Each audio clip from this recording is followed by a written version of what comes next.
All right, so last week at some point I did a written blog post on this Advent of Code problem, the 7-segment display problem. And today I'm going to follow that up by doing a video walkthrough of it. I think some parts of the solution might come out better or be more clearly explained if I do a video walkthrough of this problem. So I'm just trying out both of these different approaches of presenting this content. So this is going to be a fairly informal video, so I do apologize if it's a little bit rough around the edges, but we'll just sort of dive into it and start with basically going over this problem statement. So a 7-segment display, if you don't know, it's basically a way of presenting numbers on a digital display. So you have 7 segments of lights, and depending on which of those segments are lit up, you will have different numbers displayed. So for example, we have the 7 segments A, B, C, D, E, F, G. If they're all lit up, that looks like an 8. So that's what we've got here. We've got all the numbers 0 through 9 that are displayed. The simplest might be 1. We have only the C and F segments lit up, whereas 4 we have C, F, B, and D. So we have these for each of the different digits. Now, what we're doing in this problem is we are taking essentially a sort of miswiring of these segments and trying to decode it. So we are trying to, basically our input, this will be what one line of the input looks like, and we have many different lines in our input. The left side just gives us more or less the 10 different numbers and how they would be displayed, except with a miswiring. So for instance, we see this AB here. This AB, because there's only one number that corresponds to having 2 segments, this A and B means that it's a 1. So either A maps to C and B maps to F, or vice versa. So we can know that, and we can use all of these different logic methods to try and work out from these clues, which of the numbers these combinations are referring to on the right side. And ultimately we want to basically calculate the number that should be displayed on the right side of each input line. And of course the codes for each line are different, so we're going to have to decode it multiple times and write a function that will do it. For our first part, we're just focusing on the easy digits. So what we know is that a few of these are essentially unique, like I pointed out. If only 2 segments are lit up, it has to be 1. Nothing else has only 2 segments lit up. If it's only 3 segments lit up, it has to be 7. 4 segments is a 4. And if all 7 segments are lit up, then we have an 8. So the first part is fairly straightforward. We just need to find the total number of digits that have a unique length, and that would be easy to calculate. And then for the second part, we'll need to actually decode each of the output numbers and add them together. So that is our problem statement. So we'll jump into the code. I do have some tests that I can run on this, but also just mainly be relying on GHCI, because that'll just be a helpful tool to really quickly recompile the code as we go along. And then at the very end, we'll run some tests just to make sure everything is working.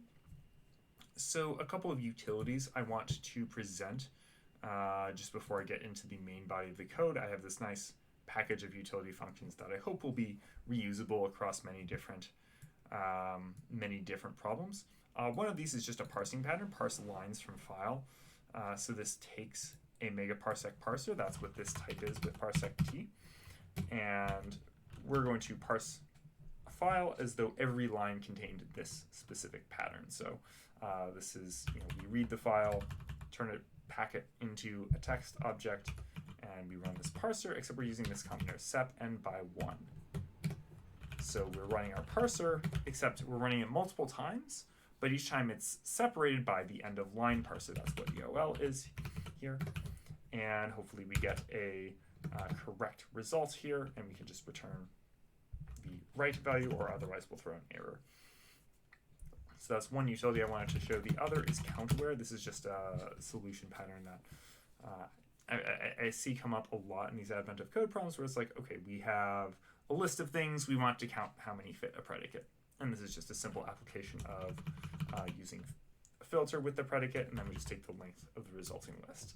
I just thought this was a nice little helper to have, and we'll see how we use that in our solution for day 8. So now let us go ahead and get into the main code. The first thing we want to do actually is go to the bottom here, and we want to go ahead and write a function to parse each line. So just to recall, I'm actually going to go ahead and copy one of the input lines we might have here, and see if I can paste that in here. Apologies if that doesn't work as well. Sorry about that.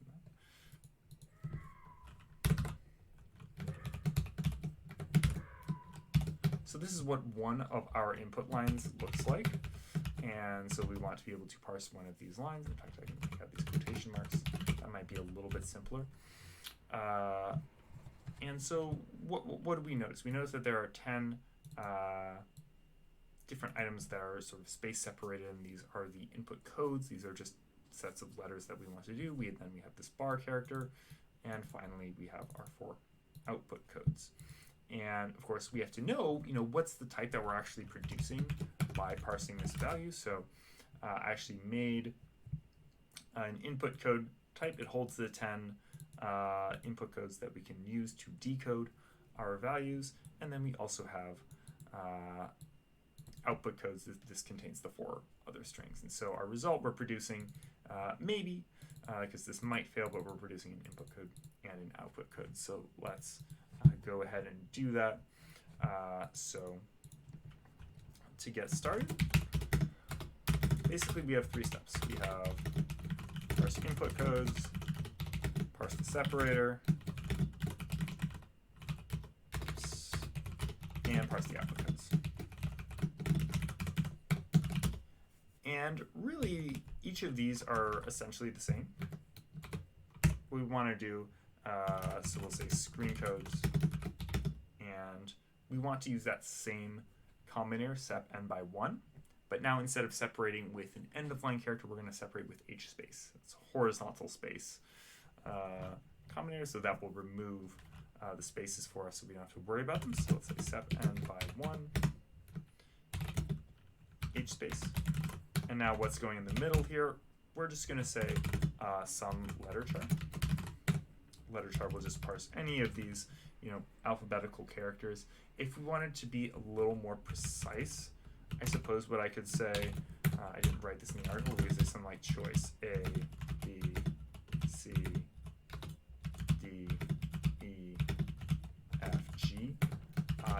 Some variation of that might work, but I'm just going to stick with letter char for right now. That's something you can explore on your own. Some letter char.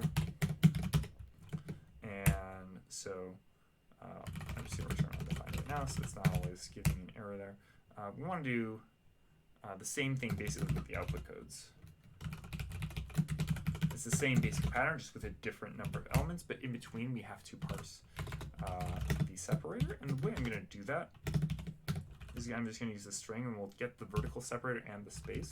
We don't need to worry about this space right here before the separator, because that gets handled by sep n by 1. We can optionally end the parsing list with that separator. So we'll get that on the first round, and then we'll ignore it on the second round because we just have an end-of-line character. And we don't even need to worry about the end-of-line character here because that'll be handled by our bigger parser.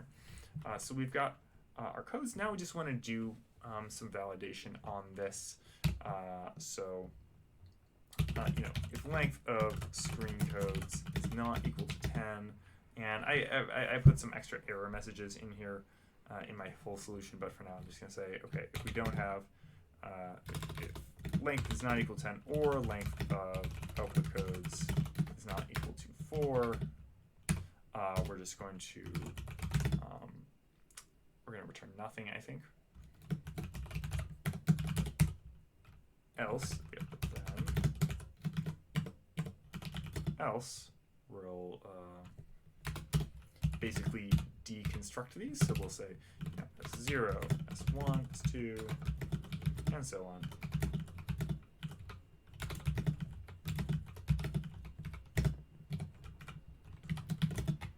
So we set that equal to between codes. We're just doing a pattern match basically, and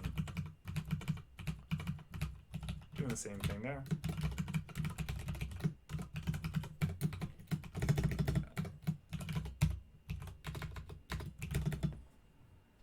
And we're just saying return just, and it's another kind of tedious bit of code here.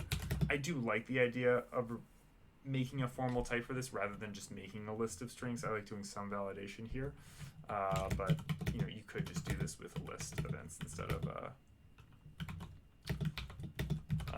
going to this length. And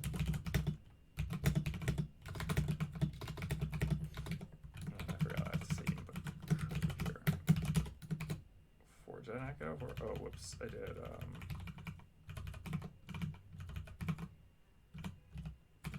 The way I did it is weird in my original solution. So let's just go ahead and make sure that should compile, because my IDE should tell me if it doesn't. But okay, so that seems like it's good, and so that should be able to. Essentially, we're almost done with the first part. Parsing is the major thing we have to do there. Here's just some boilerplate I use for all my problems. But now, again, I'm doing everything in the logger monad, as I wrote about a few weeks ago, maybe even over a month ago at this point, just to make things easier to put log messages if I really need them. But yeah, so we're going to use cat maybes. And now we'll apply our helper parse lines from file. Parse input line that we use down below, moves down the file path. And now we're still going to say return 0. We haven't solved our problem just yet. We have one thing to do, and we want to count the number of unique outputs in the output code. And this is a very simple thing to do. So just saying is a digit code unique is just a matter of looking at its length, and we just want to know, okay, is that length 2, 3, 4, or 7? Very easy. And then we just want to say we're going to use our count where combinator to count the number of unique digits in our output code, and we'll use this combinator is unique digit code on this 01, 02, 03, 04. And so to solve our easy part, what do we do here? All we do is we say let results sum of unique outputs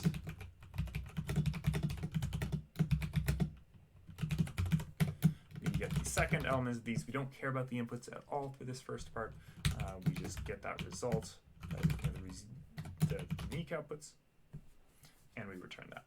And now it should still be compiling, and I am also, at this point, I can back out and I can run my test suite. There should, I forget exactly what state all my other code was in when I last left this. There are 4 different tests for day 8, so what we should see here is that there are 2 failures. The 2 hard parts are both failing, but the easy parts are succeeding. Oops.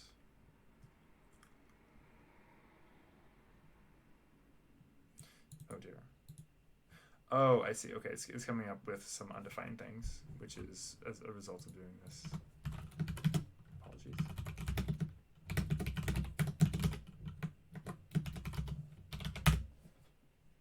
See if it works now. At least runs the tests. Okay, so yeah, 2 of them failed. So these ones failed because it's 0, but our first set of tests for day 8 pass. So that's a good sign. So let's get back into GHCI. So now there are a few other pieces of this problem. Now when it comes to decoding all the outputs, we have to do a little bit more work. So we're going to have one function which is just, okay, give me the input codes, give me the string, and I will tell you the int for that string. We'll handle that later. First, we're going to handle this function, which is, okay, we'll use this in order to get the final integer value. So we'll say, okay, we're going to get the first digit. We'll say, okay, decode based on the input codes, we're going to decode the string 01. And we're going to do this for all of our digits. 2, 3, 4. And now what do we return? We say the first one times 1,000, the second one times 100, 10, and then we have the final one. And that's just going to be the final part of this problem, where we just combine everything together, we decode each of them, and we use the appropriate power of 10. So how do we decode an individual string? And again, the key insight here is to think about the length of that string. So if we know, for instance, that the length of output is 2, easy. We know the string is 1. That's the only thing we can do. Now let's suppose it's 3, same deal, 7, 4 and 4 match up, 7 and 8 match up, and now we need to think a little bit more about the other cases. So the other cases break down like this. Let me actually bring up the 7th segment displays. So there are 3 cases with 5 and 3 cases with 6. So the cases with 5 are 2. Wait, is that right? It's 2, 5, and which other one? Is it 3? Yes, it's 2, 3, and 5. And then there are 3 that have 6. We have 0, 6, and 9. And so we have those 2 cases where we need to distinguish between those 3. But we can at least get a start on this by saying, okay, if length of output 5, that, we have something to do there. If we don't have another case covered, then we actually return m0. So this function is actually, it's in the maybe t monad. So if we return m0, that's like, that is like returning nothing from this monad. So that's sort of a failure case of sorts, but the input is pretty much always well-formed. You don't generally need to test error cases with advent of code. So now we have these other functions, decode 5 and decode 6, that have already sort of been out here. So here we're just going to say I'm going to decode 5 on the input codes and with our output. Same thing here, decode 6. I keep eventually going to get there. Anyways, okay, so now we just need to run decode 5 and decode 6. There's one helper that we sort of are going to use here, and now I'm going to take a little time and walk through the real solution approach for how we distinguish between these cases. And the thing is, everything ultimately hinges on the 4 and the 1, and we can always pick out of the 10 input codes we get, we can always pick out which one is 1 and which one is 4, because the 1 is the shortest, 4 is the 3rd shortest. And basically, if we know which 2 characters belong to the 1, and then we know which 2 characters belong to this segment of the 4, to which, we don't know which one's B and which one's D, but we know we can pick 2 of them and know, okay, these 2 are B and D, just because we can take the difference. We can find the characters that are in 4 but are not in 1. And now let's think what we can do to distinguish, say, between 2, 3, 5. Immediately, we can say, okay, if both C and F, if both of the 1 characters are present, it's 3, because 2 and 5 do not have both of those present. And so then the question sort of becomes, okay, how do we distinguish between 2 and 5? Well, if both of these characters, if the B and D from the 4, if both of them are present, it has to be 5. Otherwise, it has to be 2. And there are a couple different ways you can go about this. I think on my last iteration, that's how I was doing it. Yeah. So that's how we decode the 5 cases. With the 6 cases, it's very similar. What I ended up saying here is, okay, so we're trying to distinguish 0, 6, and 9. So if either of the one are missing, it has to be 6. Because C and F are both in 0, they're both in 9. So that's how we get 6. And now we just have to look at, again, what I'm calling the 4 minus 1 characters, these B minus, B and D. If they're both present between 0 and 9, we know it's a 9, because 9 has B and D present, 0 does not. Okay, so what do we know from this is what we really care about is we really care about figuring out, okay, which 2 characters represent C and F, and which 2 characters represent B and D. Regardless of the order, regardless of which is which, it doesn't matter, because our logic doesn't depend on that. So that's what I made basically this sort input codes for. And in my original version, my original write of this, and this is the code that's actually still on GitHub, I also returned the sorted strings, but that's actually not necessary. We only need the 2 characters for 1, and then a string representing the 4 minus 1, although they could also be characters. I don't know why I did it this way, but it doesn't matter. So the first thing we might do is, we can validate the lengths. So I'm actually going to just briefly return undefined here so that we can say, okay, let's sort these. And so we'll say sorted code 0, sorted code 1, etc.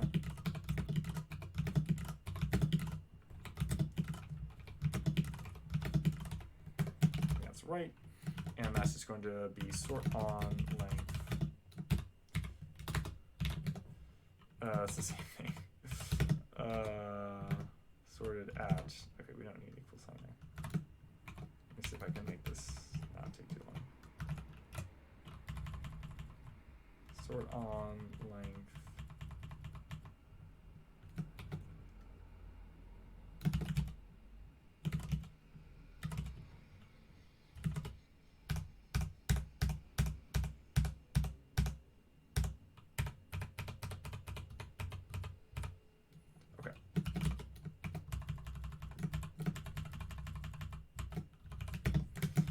So that's all of the input codes sorted by their length, and we can say, okay, do we have valid lengths? Well, we can check the length of each of them. We know that SC0 should be 2, and SC1 should be 3, and we could go on and on.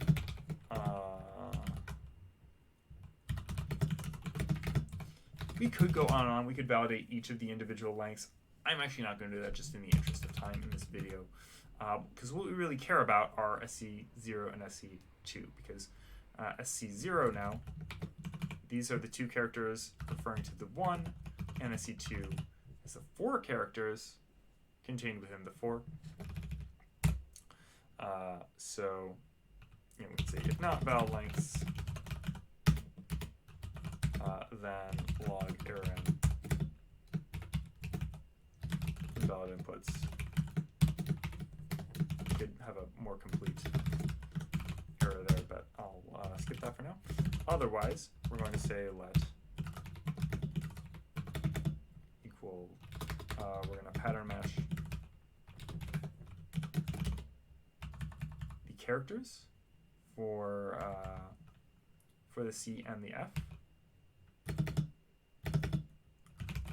Now we're going to say 4 minus 1. What's 4 minus 1? Well, we take the 4. That's SC2.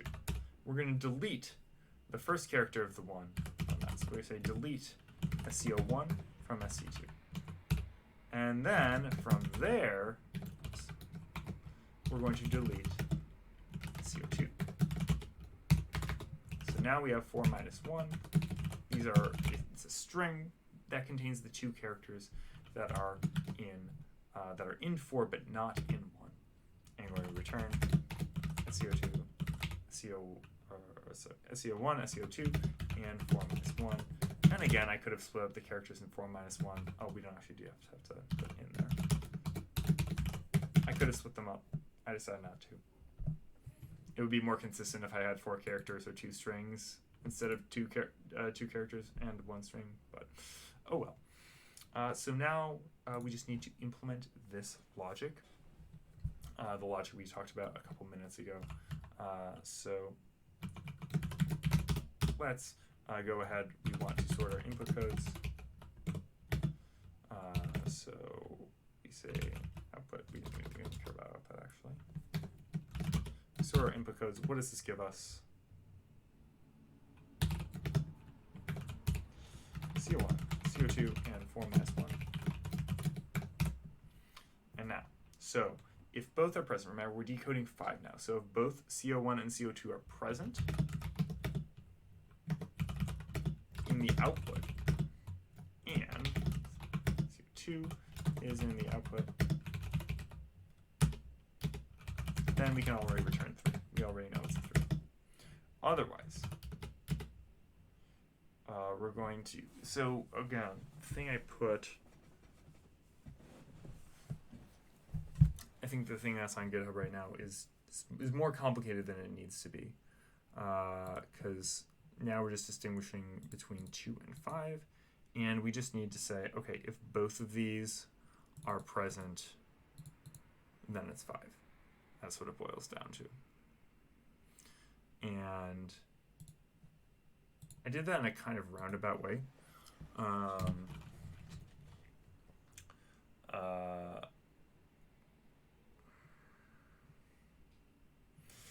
But I could just sort of say, okay, let's, C21,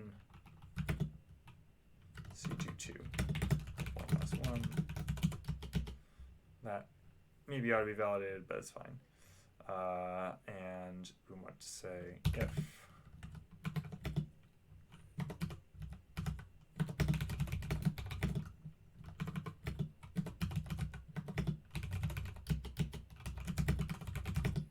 then return 5, else return 2.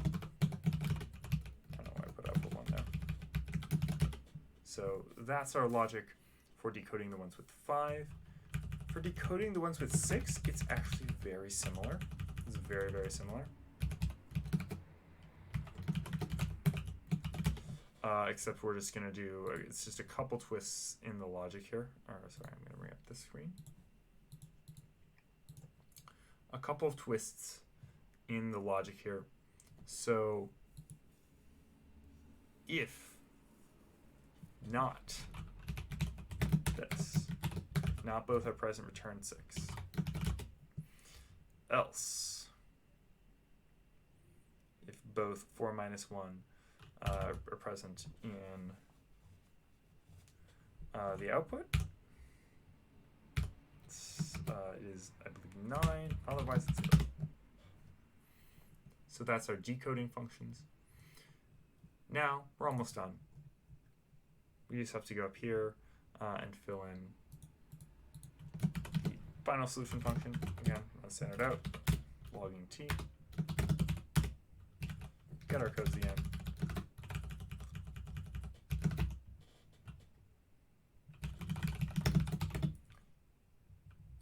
Why did I don't know why I put another one setting on long t. We need to say run maybe t. Map decode all outputs.